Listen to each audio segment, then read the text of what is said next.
कि कार्बन की मात्रा के आधार पर, ठीक ना, कोयला को कितने भागों में बांटा गया है? 4 भागों में बांटा गया है, ठीक ना। कार्बन की मात्रा के आधार पर कोयला को बांटेगा 4 भागों में बांटे बैठे। पहला के नाम क्या हटे? एंथ्रासाइट, ठीक ना।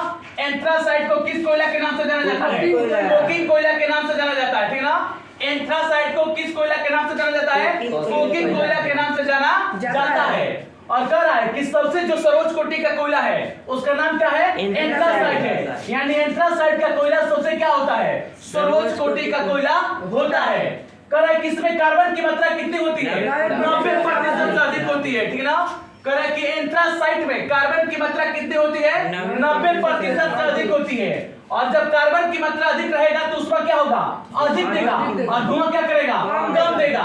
पूछेगा कि धातु गलाने में किस कोयला का प्रयोग होता है? एंथ्रासाइट का प्रयोग होता है, ठीक ना।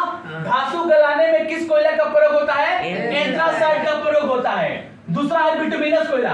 इसमें कार्बन की मात्रा कितनी होती है? 70 से 90% होती है। बिटुमिनस कोयला में कार्बन की मात्रा कितनी होती है? 70 से 90% होती है। और कह रहा है कि भारत में जो अधिकतर कोयला पाया जाता है वह कोयला का नाम क्या है? बिटुमिनस कोयला है, ठीक ना। भारत में सबसे अधिक जो कोयला पाया जाता है उसका नाम क्या है? बिटुमिनस कोयला है। तीसरा है लिग्नाइट कोयला। इसको कहा जाता है कि निम्न कोटि का कोयला होता है। जो लिग्नाइट कोयला होता है वो क्या होता है? निम्न कोटि का कोयला होता है। और इसमें कार्बन की मात्रा कितनी होती है? 30 से 70%। लिग्नाइट कोयला में कार्बन की मात्रा 30 से 70% होती है।